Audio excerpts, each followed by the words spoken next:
Hello बच्चों, चलिए प्रश्न को देखते हैं। प्रश्न यंग के व्यतिकरण के प्रयोग में यदि दो प्रकाश स्रोतों में से एक के मार्ग में कांच की एक प्लेट रख दी जाए तो फ्रिंजों की चौड़ाई पर क्या प्रभाव पड़ेगा। तो प्रश्न को आगे हल करें उससे पहले जो प्रश्न की मुख्य अवधारणा है उस पर विचार करते हैं। तो इस प्रश्न के लिए जो मुख्य अवधारणा है वह हो जाएगी व्यतिकरण, अर्थात हम यहाँ पर यह देखेंगे कि व्यतिकरण क्या होता है। तो जब समान आवृत्ति की दो तरंगें किसी माध्यम में एक ही दिशा में गमन करती हो या गमन करती है तो उनके अध्यारोपण से या अध्यारोपण के फल स्वरूप प्रकाश की तीव्रता में परिवर्तन हो जाता है, जिसे व्यतिकरण कहते हैं।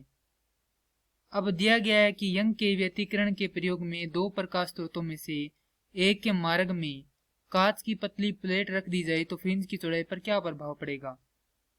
तो यहाँ पर हम क्या करते हैं, चित्र बनाते हैं जिसमें हमारे पास ये क्या है, कोई एक प्रकाश स्रोत है या पुंज स्रोत है और ये है हमारे पास स्लिट और यहाँ पर है हमारे पास पर्दा।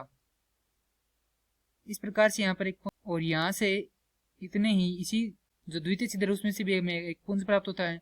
अब हम क्या करते हैं, यहाँ पर कोई एक कांच की प्लेट रख देते हैं इस प्रकार की जिसकी मोटाई कितनी है, टी है।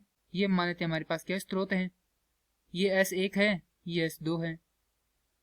S1 तथा S2 के मध्य की जो दूरी है वह कितनी है, D है। और ये जो दूरी है पर्दे और स्लिट के मध्य की दूरी वह कितनी है, बड़ा D है। और ये है हमारे पास यहाँ पर इसका केंद्र बिंदु, जिसके यहाँ पर ये जो दूरी है वह कितनी है, y मान लेते हैं। अब जैसा कि हम देख सकते हैं कि यहाँ से हमारे पास क्या आ रहे हैं, दो प्रकाश के पुंज आ रहे हैं और जब ऊपर वाला जो पुंज है उसके मध्य में प्लेट रख दी जाती है तो जो इनका व्यतिकरण प्रतिरूप है अर्थात जो यहाँ पर प्रतिबिंब प्राप्त होगा वह क्या होता है, उसे जो पर्दे पर हमें प्रतिरूप प्राप्त होगा वह क्या हो जाता है, उस प्लेट की ओर विस्थापित हो जाता है, अर्थात उसी दिशा में क्या हो जाता है, विस्थापित हो जाता है, जैसा कि हमें यहाँ पर ऊपर की ओर प्राप्त हुआ है। परंतु जो फ्रिंज की चौड़ाई है उसमें कोई प्रभाव नहीं पड़ता है। तो यहाँ पर लिखेंगे कि जब दो व्यतिकारी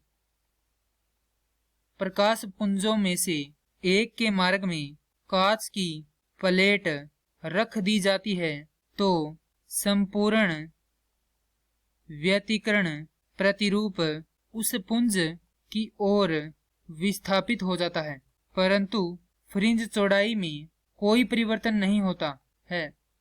और यहाँ से हम क्या कर सकते हैं, जो जितनी और जो हमारा व्यतिकरण प्रतिरूप है जितना विस्थापित होता है हम उससे केवल जो हमारे पास कांच की प्लेट है उसकी मोटाई ज्ञात कर सकते हैं।